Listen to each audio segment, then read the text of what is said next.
Hello, and thanks so much for tuning into another episode of Relay. In this episode, I'll chat with a young woman named Tomeka Carroll, who is an alumna of Spelman College and current grad student at Georgetown University, where she's studying leadership. In this episode, Tomeka shares her experiences of remaining resilient in periods of uncertainty and shines a much-needed light on the value of putting one foot in front of the other, even when we really don't have it all figured out. Take a listen. What has been some of your biggest influence in becoming who you are today? It's really a bunch of, I don't want to necessarily say failures, but things that didn't quite pan out the way I thought they would. And a lot of times we're looking for, great things to happen. This thing happened, and this happened, and this happened, and this all kind of came together to help create the woman that I am, which is very true. But what I found is that the pathways that I tried to take, whether in my career or whether in the areas that artistically that may not have panned out the way I wanted them to, I honestly feel like it was kind of a way of God saying like no. And I'm like, but this makes sense. So why isn't this happening? Like, I'm taking kind of the low road. Like, I'm not getting paid the way I want to get paid because I want the experience. I'm trying to work my way up the ladder. I'm not trying to just, go straight to the top. I want to make sure I understand everything on every single level. So when I get to where I'm going, I can speak to each part or speak to each person. If I happen to be the CEO, I don't want to just, kind of give an overarching speech of what's going on in the company. I want to be able to speak to, the janitor, to the vice president, to the manager, etc. And I found that as I tried to do that, things just kind of didn't work out for some reason. I was successful, but it didn't pan out the way that I anticipated that it would. And so in that, you still have this internal part of you, whether it's your spirit, whether it's your gut, whether it's kind of like that childlike faith, like this is what I've always seen myself doing, whatever it is that just continues to drive you. And you hear quotes from Oprah Winfrey. One quote that stuck with me, she said, think like a queen. A queen's not afraid to fail. Failure is the stepping stone to greatness. And when you really take that quote and take it for what it is, in those areas in your life where you feel like you failed or you feel like you haven't achieved or arrived, as we would say, and you can either look at it as, something to where you can beat yourself up about it, or you can extrapolate the things that are good and the things that you've learned. And I think that ironically has kind of led me to this pathway, which I think I would have never said this before, but I'm grateful because I believe it's not allowing me to stay in a job where I look 20 years back and I'm like, why am I still here? I'm not fulfilling my destiny. I'm not fulfilling what God has called me to do. I'm not fulfilling that passion on the inside. And I honestly feel like the roadblocks that I have had, although I've been successful in them, but, I didn't make it to the end where I thought I would make it. So I think that has kind of caused me to say, okay, I learned what I needed to learn there. What is it that you have for me, God? Because apparently, me taking the normal pathway isn't quite working out. Mm-hmm. So there's obviously something more that you're calling me to. When you were a kid, what did you anticipate your life would look like today?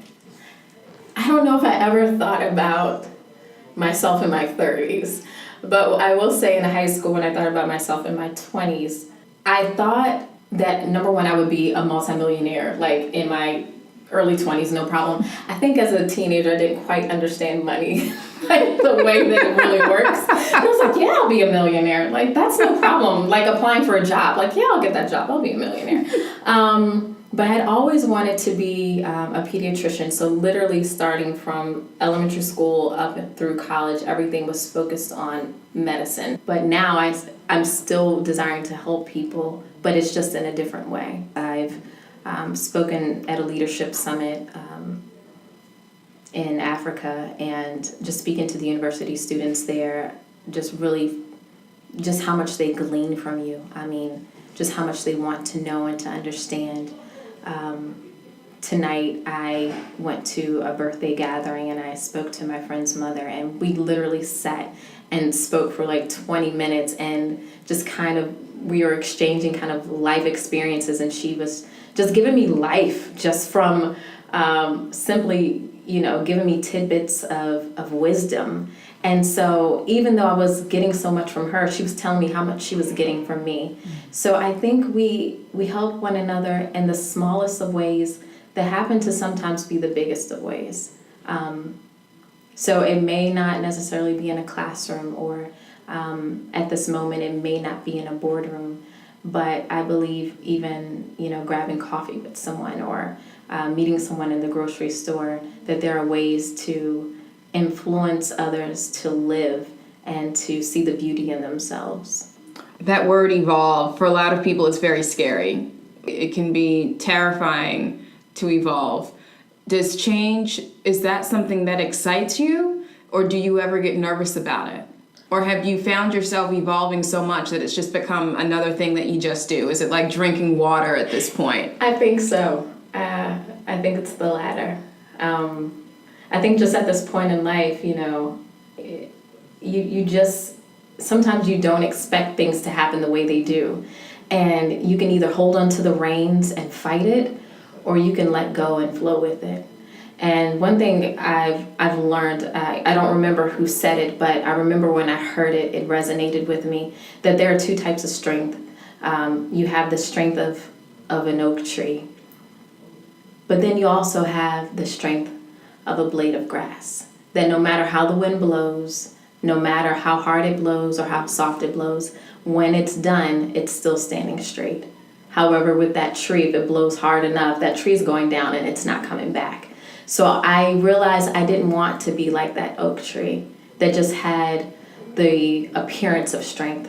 I wanted to have it on the inside of me to be resilient. And I think that is the foundation of being able to change, to be able to be resilient and bounce back. What do you see for yourself? And I hate when people ask me this question sometimes, but I'm interested to see how you would answer it.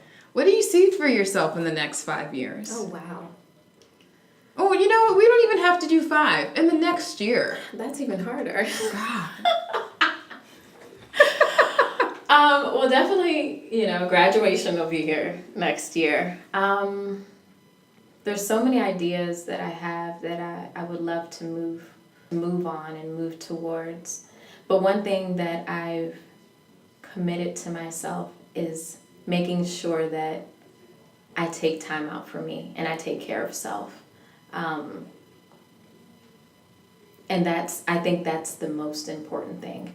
And I think long as I do that, no matter where I find myself, on this side of the ocean or the other, that I will be happy because I'm putting self first. You know what I love about that answer is anytime that question is asked to me, I always feel this pressure to say what I think people will understand, and say what they'll like, and say what will make them comfortable, and say what will make them accept me. There's so much pressure to have it all together. There's so much pressure to have it all together. So much pressure to have it all together.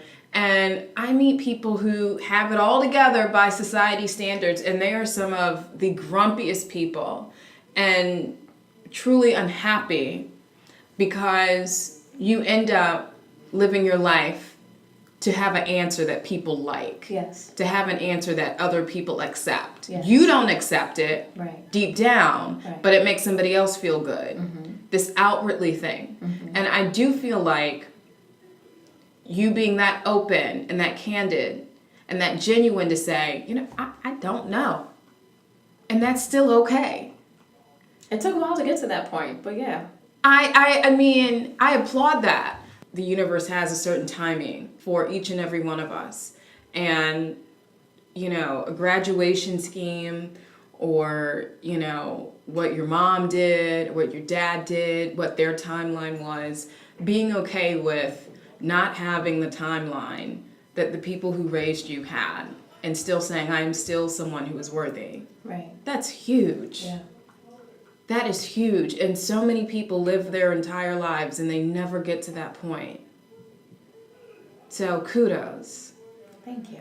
Kudos. All right, same question I asked Barbara. You're on an island. Mm-hmm. You got 3 things.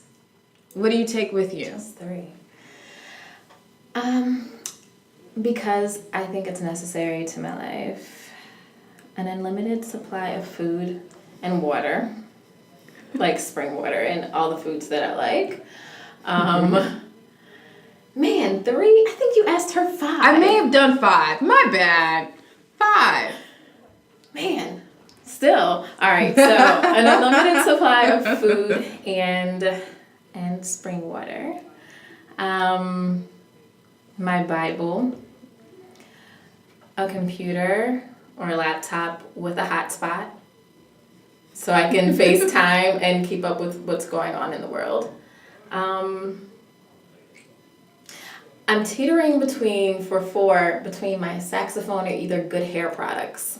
Because I think for me, even if I'm on an island, it's like, no, but my hair has to be this way. So one of the 2.